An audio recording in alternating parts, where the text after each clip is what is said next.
This man is being chased by a deadly snowstorm, one so powerful it can freeze anything in seconds. While trying to escape, he spots a woman stranded on the road. Her car broken down in the middle of the blizzard.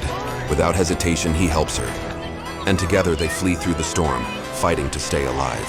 The freezing wind keeps growing stronger, turning everything it touches into solid ice. They drive until they reach the harbor, their last hope.